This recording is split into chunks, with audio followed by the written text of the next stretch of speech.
Il y a une technique sur cette voiture qu'il faut quand même, il faut en parler quand même. Hein. La technique des vitesses est assez particulière. Je rappelle d'ailleurs que DAF a été racheté par Volvo dans les années 75-76.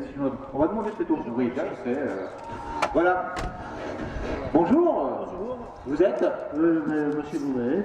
Enchanté. C'est cette DAF 46, qui est un modèle relativement peu courant, puisque c'est l'un des derniers modèles fabriqués sous l'appellation DAF.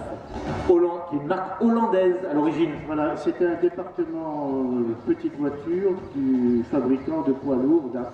C'est vrai, c'est vrai. À partir de ce modèle-là, ils sont passés au type, disons, 66, et qui a été repris aussi par Volvo. Par Volvo, qui est plus Volvo que DAF. Plus Volvo que DAF, et surtout qui était beaucoup plus cohérent. Le problème des DAF, c'est qu'elles étaient extrêmement intelligentes, mais c'était relativement, c'était plutôt de l'amusement d'ingénieur que quelque chose de vraiment pensé. On va y venir. On va y venir. Il faut savoir que quand on voit les gens, quand ils voyaient une DAF, ils disaient ouais, c'est des voitures de mamie. Et pourquoi ah, pardon, oui. Et pourquoi on appelle ça des voitures de mamie?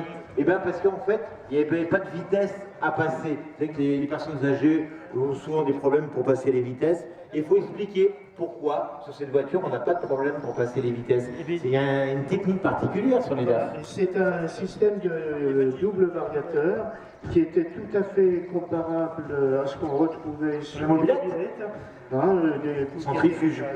Et une très grosse couronne qui sert à transmettre la puissance sur toute l'unité du moteur. Et donc, il y a une infinité de vitesses variables. Autant de vitesse en marche avant qu'en marche arrière. Et c'est pour ça qu'il y reste d'ailleurs très peu de DAF, parce que les Hollandais s'étaient amusés à créer une coupe DAF où ils faisaient courir les mots DAF en marche arrière. Donc elles ont fini presque toutes. Je ne connaissais pas ça. Il y avait une coupe pour réserver aux voitures DAF en marche arrière. Mais il faut. Ah ben oui. Elle conduit avec des mamies? Non, pas des mamies. Non. Et je ne connaissais pas ça. Et ça en a détruit un nombre absolument incalculable.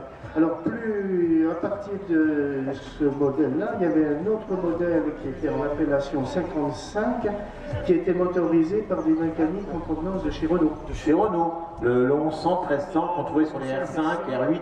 Et plus rare, il y en a le Cléon Fonte, en fait, le fameux moteur Cléon Fonte. Et il y en a eu un modèle d'ailleurs qui a été vendu il y a très peu de temps dans le sud. Il y avait le modèle dit 555 qui était un modèle avec un moteur de R8 Gordini. Oh la vache, si c'est le 1300 Gordini, là, ça faisait 100 chevaux SAE, je me rappelle les R8 Gordini. Donc là, ça devait pousser dans une petite pièce comme ça. Et ça poussait énormément puisque la carrosserie était absolument la même. C'était le même encombrement, les mêmes poids. Et c'était des véhicules qui étaient redoutables sur terre, sur neige, sur verglas, parce qu'il y avait un système de différentiel autobloquant qui était lié au système de transmission. Ça devait être efficace quand même. Fiable, je sais pas, mais efficace, c'est sûr. Mais c'était très efficace et c'était fiable. Il s'est couru jusqu'à l'année dernière, encore le trophée DAF qui dans les Alpes. Le trophée DAF a couru jusqu'à l'année passée. Sur course sur glace. Et où il y a un ancien champion qui court toujours. Qui était le fameux pilote en gros sur DAF, Laurent. Oui, et qui court toujours en dépit de son grand âge sur glace. Il a fait la rallye Monte Carlo plusieurs fois avec des DAF. On me rappelle très bien. Voilà, et il l'a refait cette année dans le Monte Carlo historique. Ah, intéressant.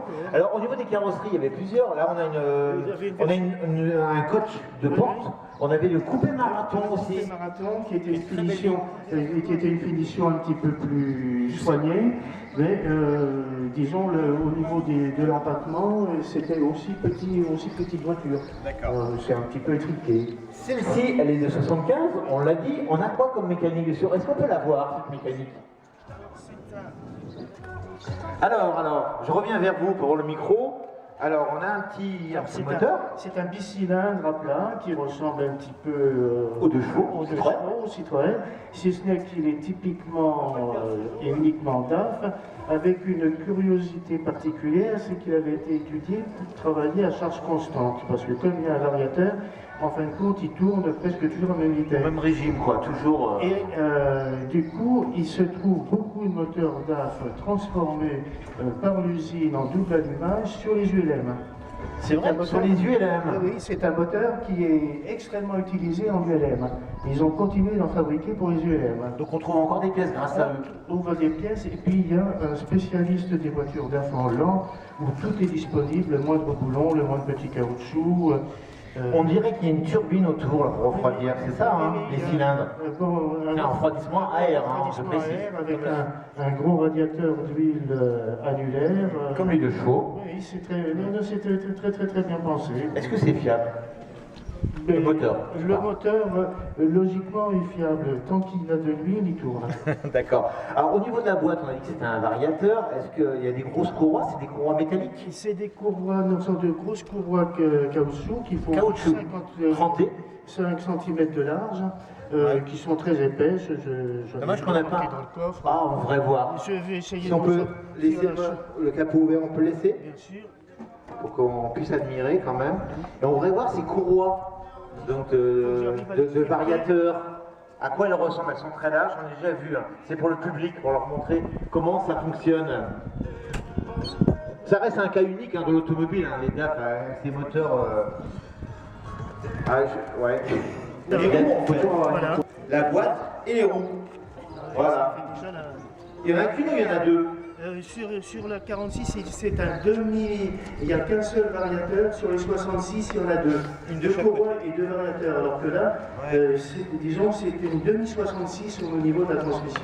Et la courroie, elle est toujours en caoutchouc. Il n'y a pas eu de. Toujours en caoutchouc, si c'est que maintenant elles sont renforcées en fibre carbone ou des choses comme ça. Parce que Regardez le public, hein, ces courroies. Est-ce que ça casse souvent? Non. Est-ce que c'est facile à remplacer déjà? Non. Ok. Personne ne sait le problème, c'est que personne ne sait les remplacer. Et vous savez, vous êtes spécialiste hein, ou pas? Et à force de tripoter ces engins, on sait les éventuels tours de main, ce qu'il faut faire ou pas faire pour ne pas se faire manger les doigts. Aujourd'hui, c'est rare de trouver des DAF, hein, même dans les rencontres de voitures anciennes, on n'en voit pas beaucoup. Hein, c'est dommage. Hein, Oui, parce que d'abord c'était des voitures, il en était vendu très peu, parce qu'elles avaient mauvaise presse à l'époque. En plus, à l'époque, on n'aimait déjà pas en France, d'une manière générale, les voitures automatiques. C'est vrai. Le fait que ce soit automatique, c'était immangeable. C'est vrai. Et c'est vrai qu'on venait au mamie tout à l'heure qui n'aimait pas passer les vitesses. Vous avez vu cette courroie assez magnifique. Donc au niveau du tableau de bord, alors on a un levier quand même. Marche avant, marche arrière, c'est ça? Marche avant, marche arrière, point mort. Venez avec moi de l'autre côté. Alors, il faut que je fasse attention au timing. On va s'arrêter là après. Donc on a un levier. Un levier, inverseur, marche avant, marche arrière, et c'est tout. Et puis c'est tout. Voilà. Et puis c'est tout, un frein à main. On n'a pas de frein moteur du coup.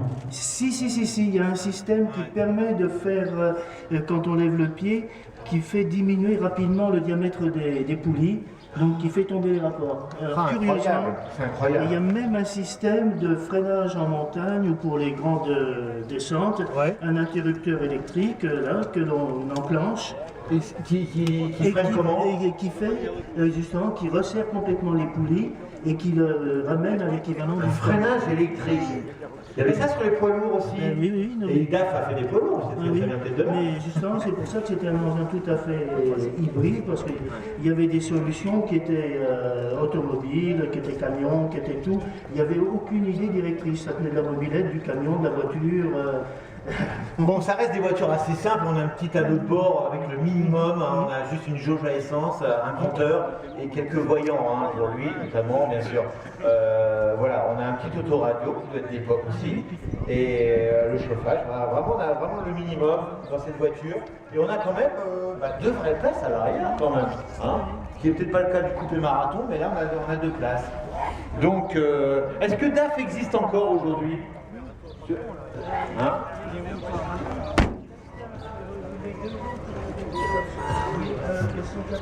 Après, si vous voulez, mais on n'a pas beaucoup de temps. Est-ce que DAF existe toujours aujourd'hui? DAF existe toujours, mais uniquement sous l'angle Volvo. Poids lourd Volvo, et c'est un département en fait de Volvo dans les secteurs poids lourd. D'accord. Vous avez d'autres DAF ou c'est la seule? Non, pour le moment, c'est la seule. Je suis à la recherche d'un coupé. Marathon? Non, 55. Un coupé 55, ça ne va pas courir les rues. Non, ça ne court pas les rues. Il y en a quelques-uns en Hollande, il y en a 2 ou 3 en France. La couleur d'origine, on la voit bien, c'est celle-là? C'est la couleur kaki, on va dire, et celle-là, ça s'est rajouté. Ça a été rajouté, mais en fin de compte, c'est la vraie couleur dans laquelle elle était vendue en dessous en Suisse. Il y a eu un très bel article d'ailleurs dans Gasoline il y a quelques temps sur la DAF 44. Hein, et justement, ce verre qui était un verre agricole. Oui, c'est vrai, c'est agricole. Était celui servi par il faut dire que les DAF avaient toutes des couleurs, disons, spéciales, parce qu'elles étaient peintes avec les restes de peinture des camions. Ah bon? Ben oui, ils n'allaient pas diversifier pour si peu de véhicules. Ah d'accord, la production était faible. C'était si bien qu'il y avait toujours des couleurs un petit peu ternes, un petit peu particulières, c'était pas... ils n'étaient pas dans le charme. Voilà, c'est vrai que DAF, ça a resté une petite entreprise assez artisanale. Voilà. On va s'arrêter là. On va s'arrêter là pour la présentation des voitures.